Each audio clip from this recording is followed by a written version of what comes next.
susah senang. Malah saya pilih orang paling santai karena tadi tidak terlalu marifat tapi juga tidak terbebani dengan syariatnya.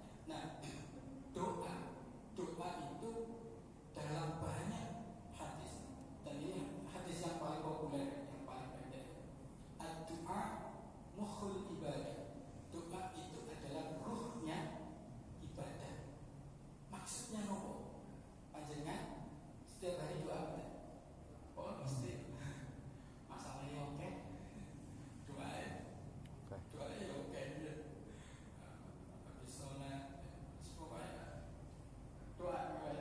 Tapi bagaimana kemudian kita memahami doa itu yang doa itu permintaan, permohonan, supaya doa itu betul-betul mukhul ibadah, intinya ibadah, ruhnya ibadah. Maka kita harus tahu posisinya kita siapa ya, dan mohonnya, mintanya kepada siapa.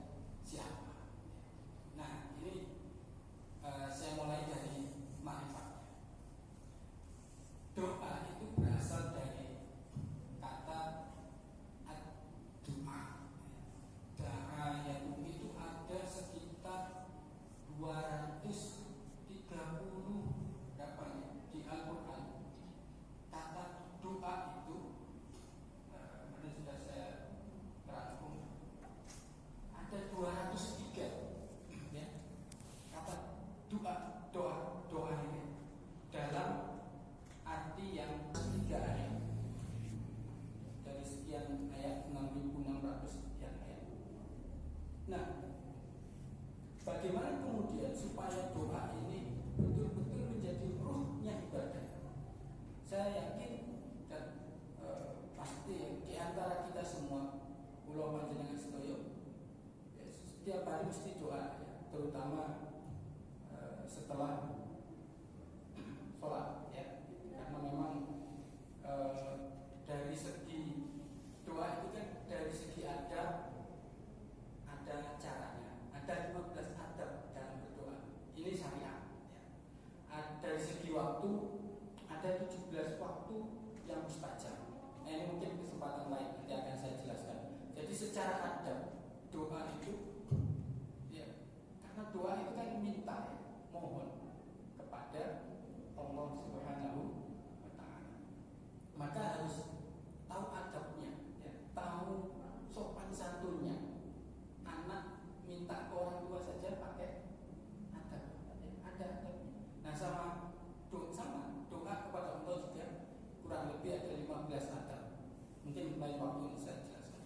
Secara waktu, dari segi waktu pun doa itu juga ada waktu-waktu yang utama, waktu-waktu yang mustajab, itu ada 17 ya. Kemudian dari segi tempat itu ada 10 ya. Ya, pertama tentu di Haramain, yaitu Masjidil Haram dan Masjid Nabawi ya. Nanti tempat-tempat lain pokoknya ya kurang lebih ada 10 tempat yang mustajab, termasuk di Masjidil Aqsa ya, dan tempat-tempat yang lain. Nah, di Multazam ya, antara Marwah dan Sofa itu termasuk ya. Mungkin kapan-kapan nanti saya jelaskan tentang doa, etika doa dari segi adab, etika doa dari segi tempat, etika doa dari segi waktu. Insyaallah nanti di lain tempat. Nah, dalam Al-Quran ya, doa ini yang paling banyak itu, kenapa tadi saya katakan doa mukhul ibadah. Doa itu intinya ibadah, rohnya ibadah. Karena di Quran surah Yunus ayat 106 ya, doa itu memang artinya ibadah. Maksudnya nopo? Maksudnya apa kok doa itu dijadikan dimaknai rohnya ibadah? Jadi begini Bapak Ibu, kita ini kan makhluk manusia. Supaya doa itu betul-betul menjadi ruhnya ibadah, maka kita harus memposisikan diri kita bahwa kita itu betul-betul membutuhkan, bahwa kita itu betul-betul lemah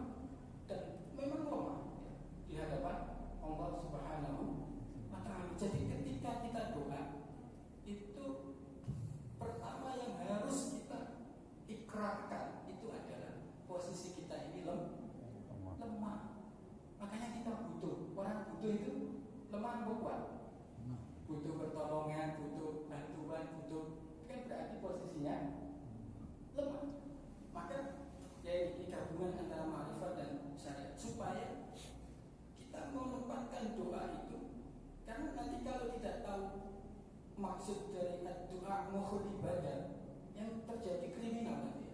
Allah diatur nanti. Masa makhluk ngatur Tuhan ya. Katanya maha mengijabah doa saya nggak dikabulkan. Nah, sebagai seorang hamba, maka ketika kita berdoa, pertama yang harus diposisikan adalah kita ini lemah. Maka kita butuh kepada siapa? Allah Subhanahu wa ta'ala. Masalah diijabah napa mboten niku mboten urusan bukan urusan kita. Nah, kita kan kadang-kadang mboten doa awan bunyi kok ora kabul. Ini menandakan kalau kita mulai menteror Allah. Nggak bisa secara ma'rifat, secara tasawuf ini sudah melanggar konstitusi, hukum Allah. Jadi pertama yang harus diposisikan ketika kita berdoa adalah kita ini lemah dan butuh. Makanya kita minta, manusia itu minta, dan Allah sebagai zat yang dimintai. Lalu jenengan ajeng ndonga napa monggo terserah. Tapi tadi posisinya harus diposisikan dulu supaya kan yang terjadi kan begini ya. Orang ketika kita ingat Allah itu duluan mana? Ingat Allahnya atau ada masalahnya? Rata-rata masalah dulu punya masalah baru Allah dilibatkan dalam masalah kita. Allah nggak tahu apa-apa, jadi ikut-ikut pikir masalah kita. Kalau para ulama, para wali itu dibalik, ingat Allah dulu baru nanti masalahnya. Kalau kita kan buatan gitu, pada masalah Allah, anak pulau kok tidak ngasal kerja, tidak ngasal jodoh, tidak Allah pulau melarat, masalahnya Allah ditarik ke, dibalik. Dan terus ingat Allah dulu. Maka dalam berbagai ayat itu Allah menegaskan bahwa doa terbaik itu adalah doa yang memuji. Subhanallahi ma fis sama, yusabbihu lahu. Kemudian di juz amma itu pokoknya semua diawali dengan bertasbih, mensucikan Allah. Maka doa itu kan misalnya doa yang sering dibaca kalau dzikir tahlil ini, ya Rabbana lakal hamdu kama yanbaghi li jalali wajhikal karim wa 'azimi sultani. Nah, pas ini tuh harusnya jenengan serius, betul-betul serius, karena itu muji Allah. Jangan ketika Allahumma zub, ketika minta rezeki baru sambil nangis. Kebalik gitu. Justru ketika memuji Allah, ketika mensucikan Allah, membesarkan Allah, kita di situ hati kita bergetar. Nah, jadi yang dimaksud doa itu intinya ibadah adalah ketika kita memohon, posisi kita itu sebagai orang yang lemah, hamba yang lemah, yang butuh. Jadi butuh kali pertolongan atau butuh terhadap Allah, zat yang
Coba latihan doa tapi nggak minta.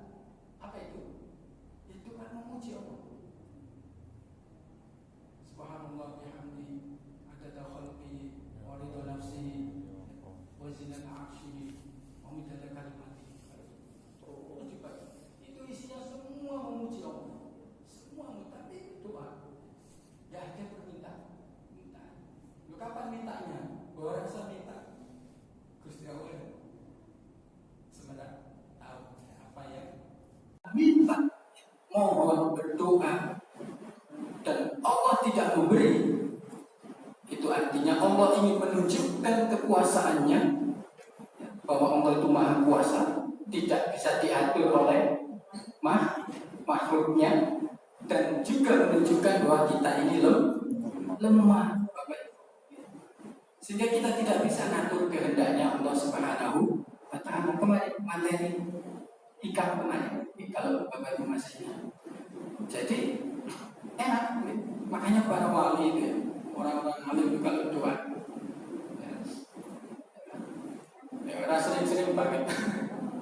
Saya kalau jangan tiru, ya doa, tapi ya tadi jangan error, ngomong di teror, santai mau doa dipanjatkan, nggak usah nunggu dikabul pun, buatan sama nunggu dikabul pun doa mau doa kabul orang ya. Ini buatan penting supaya tadi kita ada sisi tasawuf menjadi ukuran bagi kita bahwa sesuatu itu dianggap nikmat. Nikmat itu apa? Nikmat itu kan sesuatu yang membuat kita menjadi senang, tentram, gitu nih. Nah, sebenarnya kunci kenikmatan itu namun setunggal, yaitu jangan melihat kenikmatan orang lain. Itu kuncinya. Wah, tombol kula motornya anyar, tombol kula pun nggak ada setbox. Tombol kula mantu, tombol kula top. Kalau kita masih terdikte oleh kenikmatan orang lain, berarti kita belum bisa merasakan nikmat yang sesungguhnya. Karena kuncinya cuma satu, jangan melihat kenikmatan yang diperoleh orang lain. Udah, nanti nikmat jangan. Pun gak ada nasi satu piring, sambalnya terasi, ikannya alhamdulillah. Dan cukupnya makan seberapa? Coba, kita kenyang itu butuh seberapa? Butuh seberapa untuk kenyang? Normalnya satu bakul, boten ya. Ya sepiring ya. Normalnya kenyang itu kan sepiring. Tapi ketika kita melihat seakan-akan kenyang itu harus duwe sak karung, duwe sak tangga. Piye ibu istri bina. Rasulullah itu kalau pulang ke rumah habis sholat duha sekalian, pulang ke rumah dari masjid, Assalamualaikum Aisyah, Salam ya Rasul, ada makanan Aisyah? Tidak ada ya Rasul. Ya sudah Aisyah, saya buat Masya sama gelas Bu, masak apa Bu? Belum masak, belum jangan. Wah, begitu. Kalau standarnya tinggi, rentan kecewa. Makanya kita ini sudah diajari oleh Rasul. Makanya kalau seperti ini tuh Masya Allah nikmat, ya, nikmat. Liyakillah tafrahubi, yakillah tahzanbi. Jadi usahakan sedikit sekali yang membuat kita bahagia, maka sedikit sekali yang akan membuat kita bersedih. Jadi standar umumnya saja. Nggak usah terlalu, cukup ya. Istri saya masih sholat, istri saya masih urus rumah, masih normal punya. Gitu saja, ya. Jadinya. Nah, apa yang bisa kita ambil dari pengertian doa mukhul ibadah. Terus urip kesan hidup itu tidak usah dibuat sulit, tidak usah dibuat ribet dan ruwet. Yang bikin kita jadi gampang stres, gampang stroke, gampang naik darah, naik tinggi, macam-macam. Itu karena ya, kita terlalu ribet, terlalu ruwet